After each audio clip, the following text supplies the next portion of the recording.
Welcome to The Practical Intuitive, where each Monday at 2 p.m. Pacific, 5 Eastern, where host Robin Fritz explores mind, body, and spirit for the real world. Because we are all intuitives and healers, and we must all learn to love ourselves and live that love every day.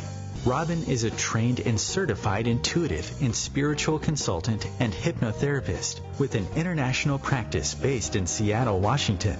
As the Practical Intuitive, she covers personal and business intuition, animal communication, mediumship, space clearing, past life regression, shamanic insights, energy healing, soul choice.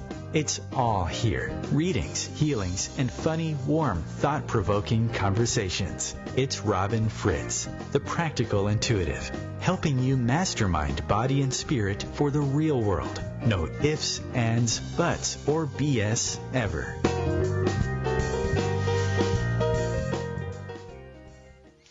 Welcome to the Practical Intuitive Mind, Body, Spirit for the Real World. It's Robin Fritz, and it's Monday afternoon in Seattle, Washington, on a day that might be early spring for us, but quickly going back to winter here in a day or so. So welcome. I'm happy that you are here with us. And today we're going to be talking about when getting angry is sacred work. Big, huge topic. Probably won't be able to cover it all today, but I think there are things that we need to think about and talk about as a community, so I'd like to touch on them with you. But first, I would like to remind you that my show is about helping all of us realize and tap our intuitive and healing skills, that we are all intuitives and healers. We just need to learn to tap these abilities and to make them practical everyday skills that we use. And that's what I do in my personal and my business life. So I offer intuition and spiritual consulting and past life regression, and all of that. I get to see on a daily basis how people are growing their souls. And it's amazing work. So if you have a comment or question about today's topic, when getting angry is sacred work, or if you'd like a quick intuitive insight into an issue, please call into 202-570-7057. Or if you're shy or comes up later, email me at robin@robinfritz.com. That's ROBYNFRITZ.com. So again today, we're going to talk about how we help ourselves tap our natural, intuitive, and healing abilities, how we can live a full, satisfying, fun life, and how sometimes we need to get angry to do our work. Yeah, it's a big, big subject. But first, before we dive into today's subject, I'd like, as always, to start with a quick healing with a crystal Fallon. Fallon is a citrine Lemurian quartz. No, I don't name anybody in my family crystals or animals, so that's the name he gave me when we reconnected some years ago and he joined the family. So a citrine Lemurian quartz is a very rare form of quartz, and Fallon is very real in himself as an ancient healer and truth bringer, an ancient power crystal. So I know that you can experience him however your intuition works throughout the show, but here in this quick, brief meditation. So if you see pictures, hear him chat, feel his energy, or simply know that he is here with us in this hour, that's how your intuition works. So take a moment, take your attention to the top of your head, and we're connecting mind, body, and spirit together. And as you breathe down your body, just let the cares of the day go away, any blocks to just relaxing disappear, and just feel your energy clear out and be healthy and strong again. Breathing down from the top of your head, down your face, your shoulders, your chest, your hips, your knees, and your feet. The top of your head to the bottom of your feet. And Fallon works really quickly, so you just may feel like a whoosh of air just flowing right through you, and that's great, right? So now imagine Fallon, he's in the shape of a crystal ball, and is kind of a pale yellowy cast to him. That's the citrine and the Lemurian quartz.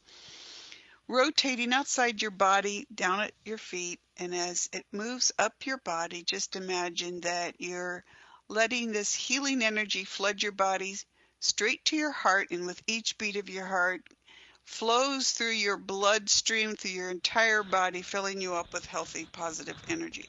So moving up from your feet, past your knees, your hips, your chest, your shoulders, your face, that third eye chakra, and the top of your head, your crown chakra. So you may notice during this hour that you might feel a little lightheaded. That's your crown chakra connecting with Fallon. Not to worry, we'll close you out at the end of the hour. So let's get to today's subject, when getting angry is sacred work. Now, how can getting mad, getting angry, be sacred work? So, well, first, I guess the question would be, what is sacred work? And I look at it as we all need to take responsibility. We all need to understand that we live in community, and that the only way a community succeeds is if we are all responsible for our actions. And we are responsible. We don't always take that responsibility, but we all are all responsible. Even if we think we're better than or above the law, or someone else is wrong and we're always right, we're still responsible. And we're responsible for ourselves, and we are responsible to others in the community. And the community can be your neighborhood, your city, your country, and really your community is the world. And it's sacred work because, again, as I've said over and over again, as I work with clients, what a privilege that is. We are here and we chose these human bodies to grow our souls in this soul experience. And part of being human is part of living in community. And so living our lives on a daily basis is sacred work. But we don't live our lives in isolation. And the part of that work, of our sacred work, that makes us responsible for our actions and for how we move in society, is that we create a rule of law in our communities to help us grow and nurture ourselves, to help us get along, so you stop at red lights and don't run them so everybody can get along as easily as possible. And to do that, we need rules. We need ways of living as best as we can. And that doesn't work when we don't obey the laws that we've created. And if we don't like the laws, maybe it's time to change them. Not by fear, but by logical reason principles that we work out and agree to, and that means compromise. So then back to the question, why is getting angry sacred work? Well, I had been thinking about this topic for a long time. And for a long time I thought, well, it's just me. Because aren't we great as humans? We always think it's just about us and not about anybody else. But actually it started out in what we might think is a really small issue, but has turned into a very large issue, and one that I suddenly realized is not just my issue or my country's issue, and certainly not my city's issue. And that's really going back to my life with animals. I have chosen to live a life where my animals are my family. For one reason or another, that's how things turned out, and I'm pretty happy with it. And over the last 20 years, where I've lived with dogs who need to go outside and go for walks because I live in a condo and we don't have a fenced yard, it's been good for me and good for the dogs. We get out, we go for a walk 5 times a day. I get my exercise, they get their exercise, and really you see an awful lot of the world around you when you're out there poking around. And what's that dog looking at now? I've seen the insides of more flowers over the last 20 years than I ever imagined I'd see. But the problem that I'm experiencing, and really in the last 2 years, which is ironic in that my most recent dog, Oliver, who's a reincarnation of my previous dog, Alki, is 2.5 years old, and I have begun to wonder if I did the right thing in bringing him home to a neighborhood where we are not completely safe. And it's not just us. And and it really helps, focus in on this question of sacred work and getting angry in sacred work when you look at something like this issue, and we'll expand it out to the larger community as we move along. But we've had a huge increase in my neighborhood. It's a salty, beachy community in Puget Sound in Seattle, Washington. So I'm fortunate enough to live by the ocean. Funky little neighborhood. We have coyotes, raccoons, foxes, possums, bald eagles, ospreys, crows, gulls, sea lions out there in the ocean, whales, occasional whales. We have a very wild community. We also have a lot of people walking dogs. And for some reason, over the last number of years, people have become pretty sure that they can do whatever they want, and the law or respect for other people doesn't matter. And this is really a good example to segue into what we're seeing actually happening here in the United States on this countrywide basis, and actually around the world right now. So, what has happened over the last couple of years is that more and more people have come to the beach to be here on nice days. So, this last weekend was our reminder here that our days of having the beach to ourselves are coming to an end, and it's wall-to-wall cars on the weekend with people and dogs and kids and everything running around. But the problem is we have a leash law in Seattle. Dogs are supposed to be on leashes, not on flexi leads, which expand at will, usually their will and not ours, but really short leashes. And yet, people are letting their dogs run loose. And they're usually large dogs, and they tend to take small dogs as prey. And so people like me are running into increasingly difficult times because large dogs are running up and attacking me and my small dog. And a couple weeks ago, I was attacked by a Great Dane. I was attacked.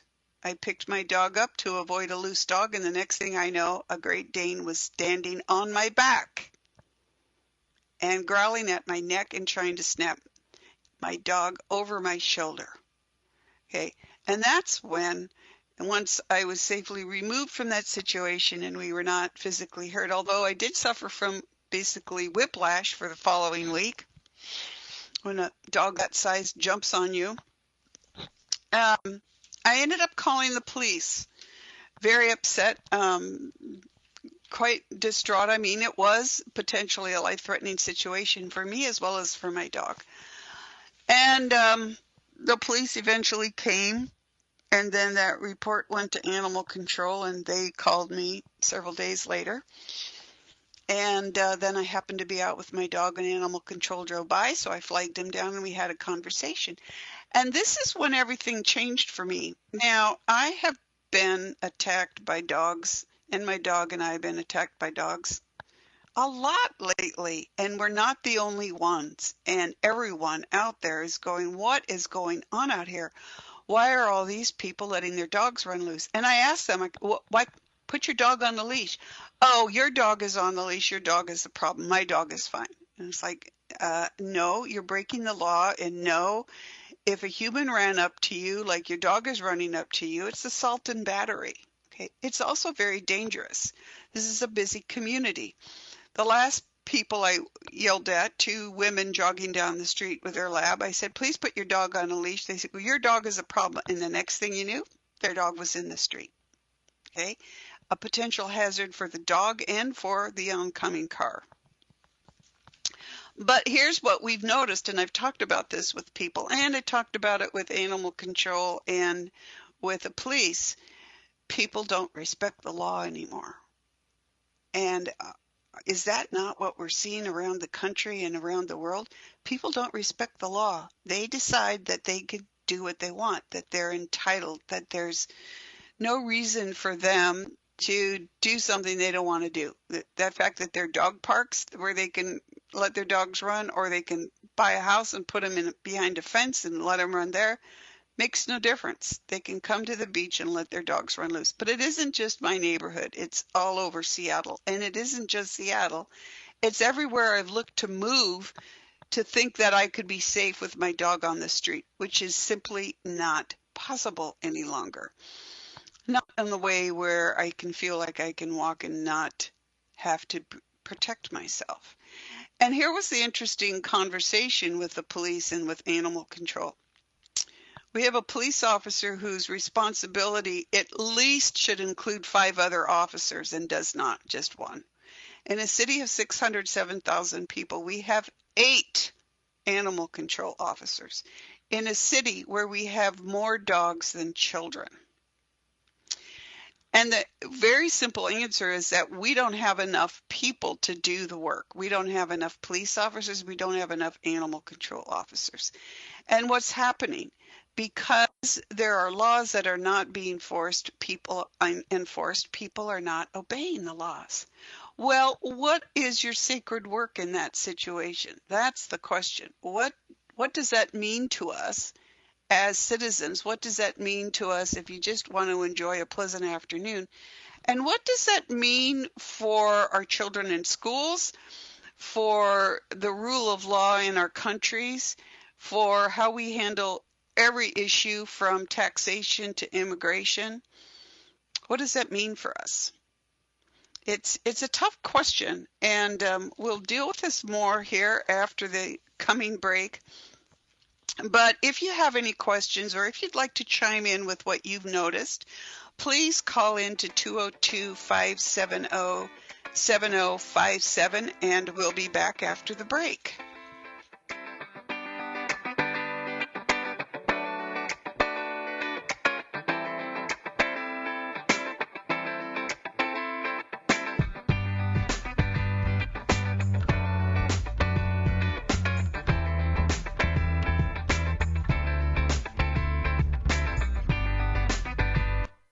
Conscious connection to a more mindful world. OMTimes Radio, IOM FM. Change and growth are part of natural life and also part of your spiritual life. Everyone needs support and guidance, especially during life passages. Upgrade yourself with the OMTimes Experts program. With OMTimes Experts, you have access to the best intuitive coaches, spiritual teachers, counselors, astrologists, and oracles. Our team was carefully selected so you can trust. Find out more at experts.omtimes.com. Hello, I'm Lisa Berry. Join me every Monday at 1 p.m. Eastern Time for Light on Living, a chance to see new, hear different, and feel more as I shine the spotlight on all the ways to lighten the load of life's challenges. Light on Living is your link to that new way you're looking for, that new understanding that will enhance your life, and that positive connection that will support your growth. So join me, and you'll gain insight and start to see things in a new way that motivates you.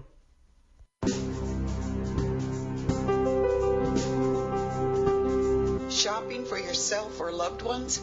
Check out the best rock shop around, Earthlight Rocks and Gems in Kirkland, Washington. Whether you're looking for metaphysical support or just love nature's art, Earthlight has it all. Raw rocks, crystals, tumbled stones of all kinds, carvings, cabs, fossils, tumblers, rare minerals in all price ranges, and books. They also have jewelry, including custom pieces and beads to make your own. Open 7 days a week, the Earthlight store has been around since 1988 and is run by Kim and Todd Valines. Find them online at earthlightgems.com, at Etsy at earthlightgems.etsy.com, or on Facebook at Earthlight Rocks and Gems. Have a question? Email Kim at the store, earthlightgems.com. And just for OMTimes listeners, receive 10% off orders over $50 at their Etsy account with coupon code EarthlightGems.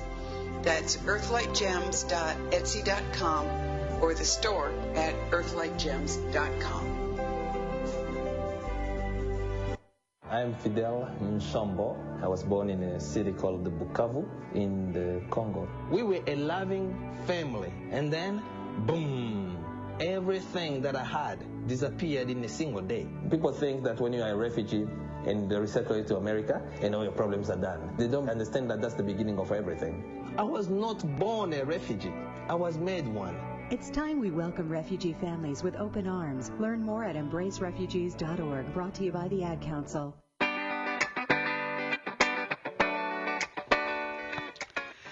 Welcome back to the Practical Intuitive Mind, Body, Spirit for the Real World. It's Robin Fritz. We're in Seattle, Washington, and I'm talking about how and why getting angry is sacred work. So again, the situation that really brought it home to me was recently when I was attacked by a Great Dane trying to protect my dog from being attacked by the Great Dane.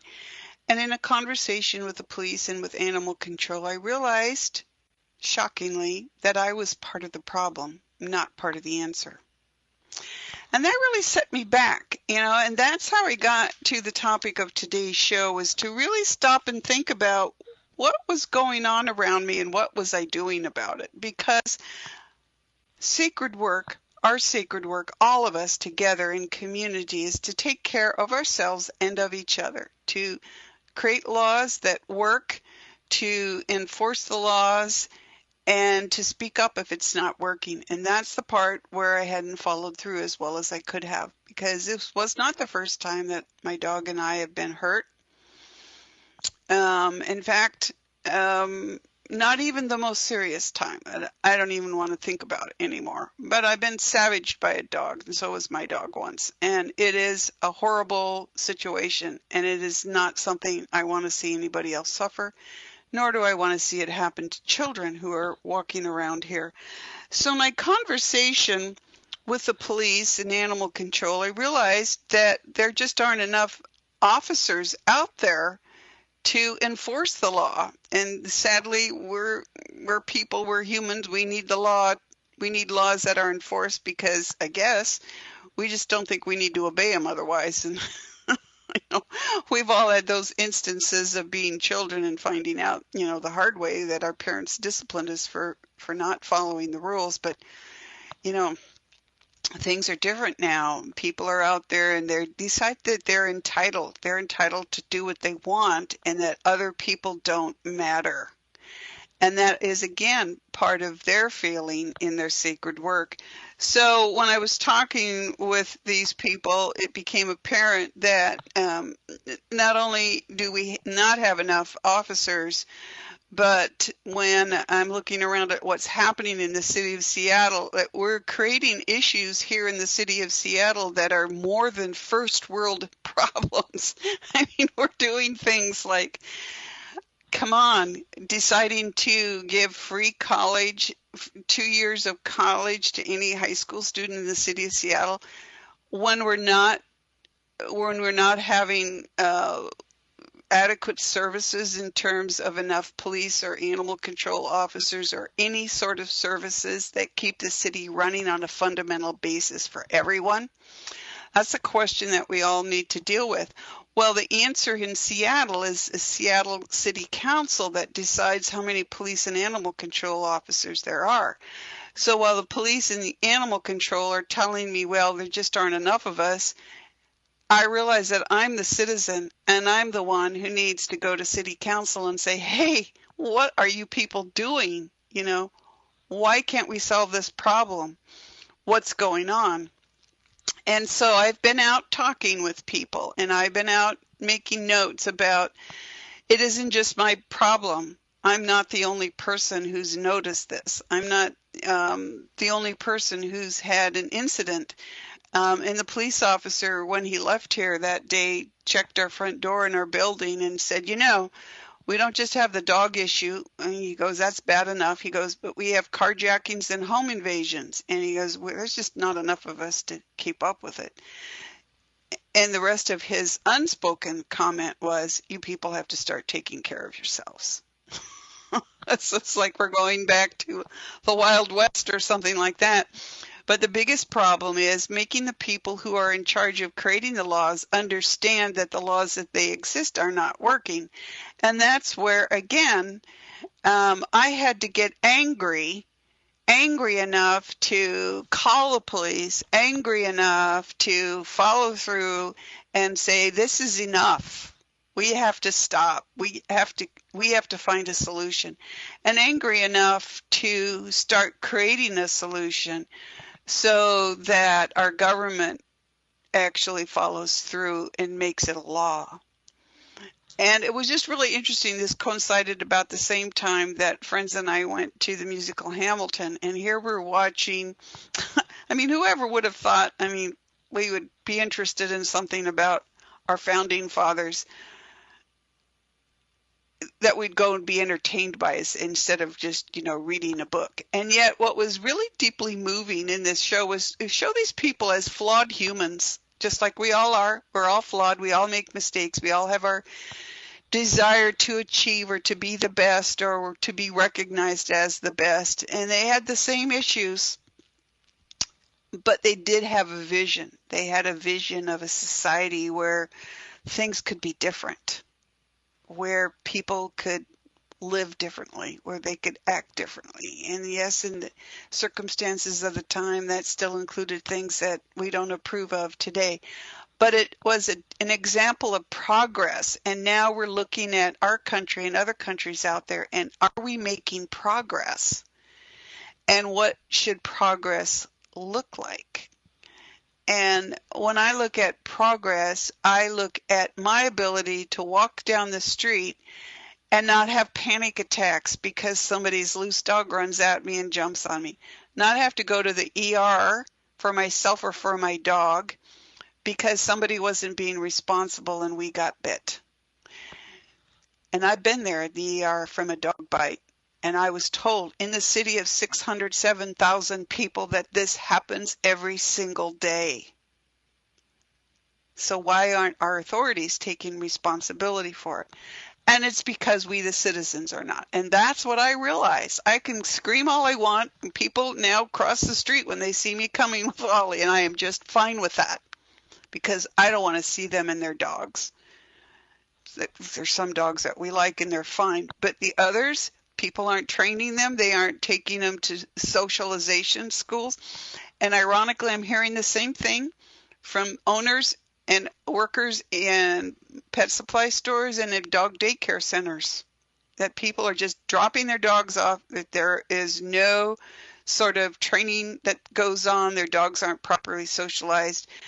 And this is reverberating through society. But then look at us. Are we properly socialized right now in our communities? How are we reaching out and creating communities in our neighborhoods, in our city? In Seattle, we have little community councils in our neighborhoods. I was involved in ours years ago. I haven't been in a long time. Again, I'm part of the problem. And it's time for us all to step up and be part of the solution. And so my part of the solution here is to change the law and make it a really tough law, because that's all that people understand is tough laws. But in making a tough law, will that make people stop and go, oh my gosh, I guess I really need to train my dog? Oh my gosh, I guess I need to start thinking about how other people are surviving in the city and how we might make it easier for all of us? Do you think that's pie in the sky, or do you think that's possible? What's happening in your neighborhood that you could take a look at and make a difference at? What is going on around you that can make you so angry that you will advocate and work for change, because change and creating a decent society is part of our sacred work? I'm sad to say that I had to be attacked by a Great Dane before I stopped and went, hey, this solution that I have of just screaming is not working. What else can I do? And go to city council and say, your $50 fine for a dog off leash isn't working. How about $150 first offense, $500 second offense, third offense? You lose your dog and any right to own a dog forever in the city of Seattle. And they enforce that. And people are going to hate it, and they're going to complain, and they're going to start obeying the law. And those poor dogs that are allowed to run loose and then maybe into traffic, or that are so scared because they don't know how to live in human society that they're attacking other people and other dogs, Maybe those dogs will get relief in better homes, or maybe they'll learn with their people how to be good citizens of the republic. But here's the thing that was really, really interesting as I was pondering this and thinking, oh my God, what can I do? What do I have to do? I'm very busy. If I didn't stop myself, I'd be working 7 days a week, just with all the different things I do and client appointments and this show and Facebook Live and marketing and writing articles and just what I do, to take time away from my business to go to city council and advocate for a change that I know will have people throwing eggs at me. That's exhausting to think about, let alone do, and yet I need to do it. I need to take time away from my work to do it. But what is it, too, that's involved there? And it's fear. So here's a really interesting thing. So I was watching TV the other day, and honestly can't remember what show it was, but I think it was MSNBC. I think it was. If they hear this and they want to complain about it, whatever, I can't help that. But the question that they were talking about is the same question that I'm talking about in a different framework. I'm saying getting angry is part of our sacred work. And this gentleman who was talking about, yes, we're talking about the larger issue of the increasing lack of civility and common sense in problem solving between people with different opinions. They'll stand there. We've seen it on the news. We've seen people breaking into fights. Everybody has their own opinion and nobody's coming together with a solution. Nobody's even talking about a solution because compromise is a dirty word these days. It's part of being together in republic. It's part of our sacred work of being in community. So this news segment just added fuel to the issue.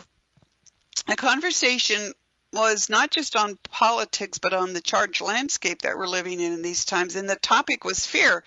And the man was talking about issues that create fear, from the talk about climate change to politics. Now, I have railed against this for years. My first response when anybody pops up with something terrifying on the news, outside of, an actual thing like school shootings, which are just, they just stun me. And I'm sure they stun any good thinking citizen of any country. But what are they hiding from us? What is it that they don't want us to see? Because we need to have a healthy skepticism about our government, because we've seen that our government is not working for the people. But the other topic was that all of these subjects that come up, like global warming, which I've said before isn't really true because it isn't warming that we're looking at. It's an ice age, and I say that because the hurricanes tell me that, not science. We're just in a temporary period. But the topic is fear and what happens to our brains on fear. Fear shuts down our brain's prefrontal cortex. So what is that and what does it mean? Well, our brain, even a specific area of the brain, is very hard. And you look at the prefrontal cortex as part of a brain that has an executive function. Its activity is to manage other cognitive systems in the brain. So it's like the manager of a company, right? So the prefrontal cortex manages processes like reason, logic, problem solving, planning, and memory. So it plays a huge role in directing attention and developing and pursuing goals and inhibiting impulses that don't serve us. The people who let their dogs run off leash, right? Things that are counterproductive to society. So there's some question that the prefrontal cortex may be involved in determining our personality, but that may be another subject for another day. But it plays a role in becoming us, who we are as unique individuals. So what happens when it shuts down? Some people think we'd be ruled by desires and impulses, by what we want, right, as I'm seeing on the street, by what captures our attention in the moment, as we see by the flitting back and forth of different news stories, by reaction to something. So the implication is that we might lose the ability to plan for our future or even think about the consequences of our actions. Isn't that what we're seeing right now in our society from those who have chosen to run our governments and our cities? those we do business with, those who teach our children. So this guest on the news segment was talking about how dominant fear is right now. And if fear shuts down our prefrontal cortex, fear is shutting down our right reason. And what happens then? Well, his description is very to the point. Our vision narrows to the threat that we're facing. So we see just that one issue and not the larger picture. So fear makes us, and this is a direct quote because I was writing this down as he was saying it, fear makes us smaller and simpler when we need our actions to be bigger and more complex. And that accurately and terrifyingly sums up what we are experiencing today, not just in American society, but all over the world. So ask yourself, how much does fear dominate you? How can you deal with that? What is a reasonable perspective on the issues that we're facing? How do we manage in the world? So do we echo the problem? Do we perpetuate fear, or do we find an antidote to it? And that's what this gentleman was asking. What antidote are we going to find to fear? And we know from the last election in the United States that it was dominated by fear. You were just shaking your head listening to all the lies and all of the people who were believing the lies. Why? Because they were afraid to not believe them. They were afraid to look at themselves as lesser. They were afraid to see themselves as maybe not succeeding as well. They were afraid of a different mindset or a different view of an issue from theirs. When, if we shared our views together, couldn't we not create something even better? Our founding fathers didn't agree with everything, but they created something better than the world that they lived in when they were kids, in the world as it had existed for years and centuries before that. So what does that do? We'll wrap it up after the break.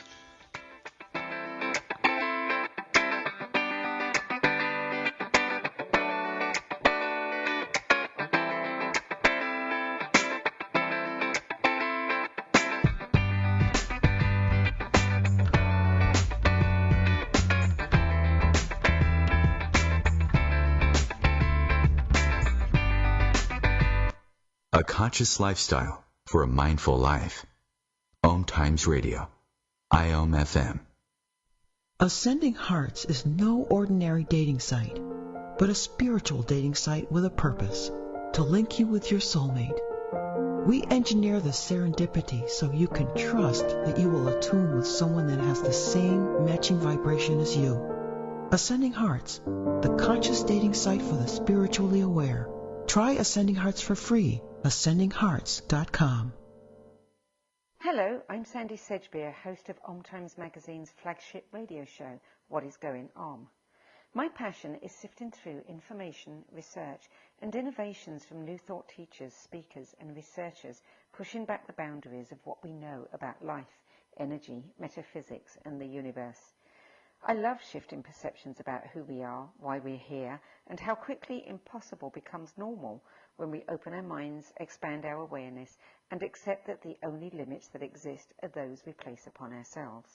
So if you're the kind of forward-thinking, eager investigator of what lies beyond the current reality that most perceive, why not make a date to come play with me in the field of possibilities at 4 p.m. Pacific Time, 7 p.m. Eastern Time every Thursday, and together we can discover what's really going on.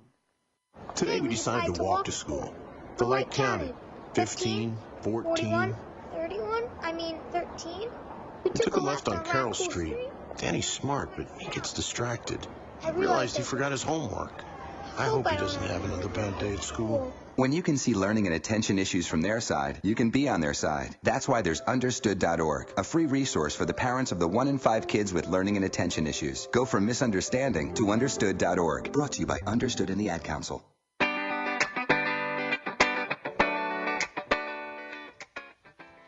So, excuse me, welcome back to the Practical Intuitive Mind, Body, Spirit for the Real World. It's, excuse me again, Robin Fritz, and we're in Seattle, Washington. So the subject for today is when getting angry is sacred work. And I was mentioning the gentleman on the news show who talked about when we're afraid, our prefrontal cortex shuts down our right reason. Our vision narrows to the threat we're facing. So we see just that one issue, that threat, and not the larger picture. So in his words, fear makes us smaller and simpler when we need our actions to be bigger and more complex. Which is terrifying, really, because if we are smaller and simpler, then we let other people tell us what to do, and those people may not have our best interests at heart. And there's a lot of us wondering about that in the world right now. But how much does fear dominate us? What is a reasonable perspective on the issues we're facing? How do we manage in the world? So his question, do we echo the problem? Do we perpetuate fear? Do we find the antidote to it? Well, I think I can help offer an antidote to the issue. Now, obviously, in my personal story that I talked about, the dog's off leash, obviously I'm going to have to get involved on a bigger level than I thought before, because like everyone else, I was letting everybody else deal with the problem, and in fact, no one was. So that's when I got angry enough to say, hey, something has to change here, and if necessary, I will be the agent for change. Maybe that's where we all need to be, not necessarily angry, but although angry does take us to our sacred work, but to the point where we can sit down and figure out how we can be part of the solution rather than part of the problem to anything in our society, to whatever laws they're trying to pass, to who's ever running for office, to how we get along with our neighbors. So here's some tips for you to think about as you're exploring this issue in your own life. Is there something in your own life, in your neighborhood, that's going on that you would like to see changed? What can you do about it? Do you have a community council for your neighborhood? Do you have to go to city council like I will at some point when I work through the various community councils and see how we can get support there? Is it problems with transportation for your kids to school? Is it the price of groceries? What is it? What's the issue? What's pollution? What is it? What's bothering you? What's bothering you in your neighborhood or city? What makes you angry enough to get involved? Because we think we don't matter, and we do, right? Because we're the reason that they create laws, the laws that we want and we feel that we need to keep us safe and to give us the freedom to contribute to the world in the way that we came here to do, whatever that is for each of us. So I invite you to sit with that feeling, to sit with what it is that you feel might be wrong and what you feel the solution might be. You might even want to meditate about that. Now, I have to say I don't really understand meditation. And I asked people once, explain the whole meditation thing to me. And the guy who taught meditation for years looked at me and he said, Robin, you're living it all day long. And I was like, what? And he goes, yeah, just think about it. The way you walk around the world, the way you interact with things, the way you and Fallon work, that's meditation. You're doing it all day long. And I go, oh, okay, whatever. I may still not get it entirely. But if you just sit in the silence and allow yourself to let go of your fear, that thing that shuts down your prefrontal cortex, and expand out and sit with the feeling of whatever it is you think needs to change, then start jotting down the solutions that you come up with. Maybe it's hosting a neighborhood coffee hour. What's bothering you? What's bothering me? What do we think about it? Something like that. What can you do? What is legitimate anger? What is unreasonable? And what are the solutions that create effective change without anyone getting hurt, that will boost us up and not bust us back to the Stone Age? Spend some time in reflection. Go for a walk, be in nature. And when you're going for that walk and you're being in nature, turn off your cell phone, turn off your music, unplug those things from your ears and pay attention to the world around you, because you know what? The world around you is offering you answers. We're like generations cut off from our connection to nature. But I know for a fact I can go around in the neighborhood and talk with the other beings that live here and hear their solutions to the problems that we have with growing plants or whatever it is that's going on in the neighborhood. Nature itself is there. All trees are alive. Everything's alive. They have their own opinions, and they're pretty wise about, how we might be able to handle ours. And sometimes we need distractions. Sometimes we need to think of something else, right? Just distract you from the issue. Distract me from my panic attacks and from my screaming obscenities. And it's like I was laughing with a neighbor gentleman the other day, and I said, I need new obscenities because the old ones are wearing thin on me. It's like, oh, you have to, take humor in your situation, but like, okay, what do we need to do next? And sometimes we just need to distract ourselves from the problem. Get up and away from the problem so that when you come back to it, you can see it more clearly. And you can see maybe solutions more clearly as well. Research your options. What is reasonable? What is legal? What is possible? And what's not so time consuming that your regular life gets lost, right? So I've looked at everything from stun guns to carrying a gun and thinking, oh my God, has it come to that?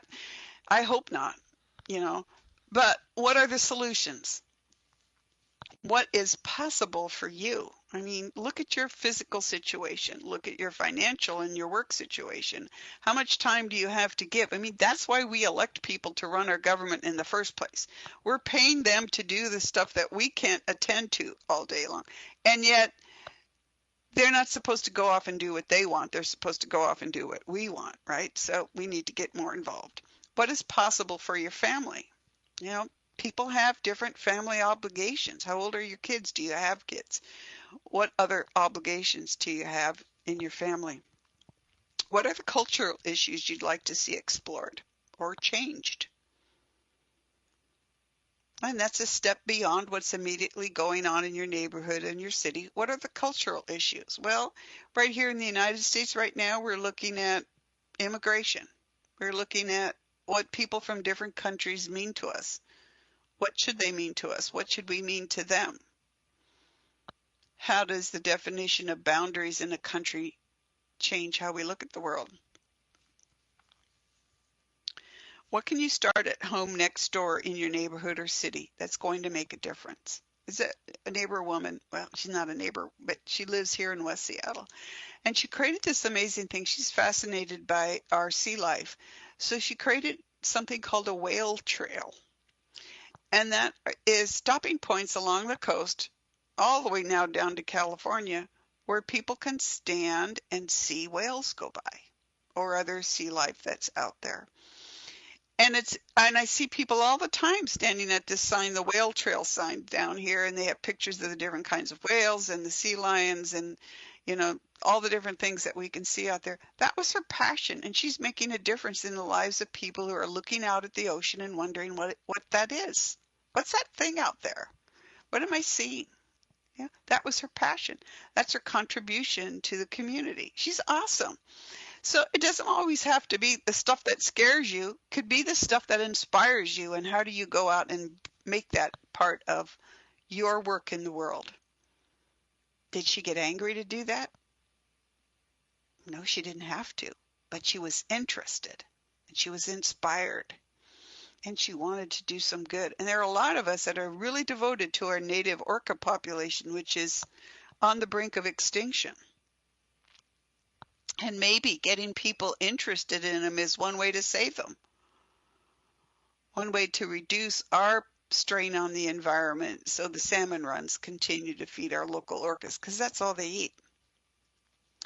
So here's some more questions for you to think about, and you're welcome to email me, to call me up, or to tag me on Facebook at the Practical Intuitive page. What do you think we need to do to create a better sense of community? What do we need to do to take that prefrontal cortex away from fear and to give it back its rightful place in our brain so that we're coming up with solutions and not dwelling on the problems? How can we look at solutions to problems without panicking ourselves? And how can we look at the problems and really isolate what the problem really is? In my case, it was people aren't paying attention to the law. A lot of people don't know how to manage their dogs. There are a lot of dogs in the city. So what can we do to offer them services? In fact, compel them to train their dogs or do things that make them and all of us better citizens together. So here are some last tips for thinking about how we create community. Starting at our dinner tables, in our neighborhoods, in our cities, in our states, just take a deep breath. Sit back and take a deep breath. Deep measured breaths help us find our true self. And our true self, our own country within ourselves, that place in us that knows right from wrong, that can logically, dispassionately, and passionately look at the situation of all of the things that are affecting us in society. Our true self will help us get calmed and grounded and balanced and centered, and remind us that life is imperfect and in flux, and it's still okay. We can do this. We can do this. So breathe. Just breathe. And then get engaged, right? We can say, let's talk. Let's learn how to create community. What is your opinion about this subject? Here is my opinion. How is that different? What can we do to bridge the gap between us? How can we create a compromise that works for everyone? How can we keep ourselves safe? How can we keep ourselves inspired? How can we keep ourselves together as a community and a country? Be open-minded. Find common ground. Understand what others fear and believe and why, because that leads to consensus, and that leads to our prefrontal cortex, our brain opening up and not being afraid. And learn that we evolve, right? Right now, the last few years here in the United States, and we're seeing it all over the world, listening to each other is extremely hard. It's hard. People are nasty. They are verbally abusive. And I'm guilty of that because of all the obscenities I've spun out into the world lately about the dog issue. But that is fear reacting, and I know it's fear. But we also need to pull that back and find solutions to our fear. So listening and evolving, that's our growth opportunity. We stay balanced, we stay grounded and centered in ourselves and all the elements, earth, air, fire, water, and spirit, by gathering in communities, letting go of what doesn't serve us any longer, relationships, thought patterns, whatever, and hold to love, right? Love is what it comes down to in the end. We get angry. Anger is part of our sacred work. But our primary purpose, as always, is to love. Love ourselves, love others, and make that a real thing. It's not a fluffy, airy thing. It's a real thing. It's tough to look at somebody you don't agree with and think, okay, yeah, I may not agree with them, but we can still love. We can still hold this country together. We can hold this community together. We can hold the world together by bringing forth the values. We can grieve for the people who suffer. We can celebrate our gains. We can choose to know ourselves better, to what we understand, what we believe in and why. We can study history, which gives us answers. We can plan for the future. We can look at our differences because that's where consensus lies. So we end up creating a world citizenship where we're citizens of the planet, which we started out as and we always are. And how does that translate across borders, across different mindsets, different ethnic and different political and different countries, different backgrounds, different histories, and how can we come together as one thing? So I'll leave that with you for today. If you have any comments, you are quite welcome to email me at robin@robinfritz.com or tag me on Facebook. So coming up here, next week, we are going to talk about jobs to do when you're dead. Okay, that's a big leap in situations. But we're going to talk about, the things that I experienced as a medium and things that people do in the afterlife. And on Monday, March 26th, we're going to be talking about crystals for spring. But next week, March 20th, I'm offering a 5-part webinar series starting on Tuesday, March 20th at 6 Pacific time. Now, we really would like to keep it to about 6 people, but there's room for 25. 1 hour a week for 5 weeks. We are going to learn how to be our best at home and at work by learning what our energy body is, what our boundaries are, how they work, because each one of us is individual.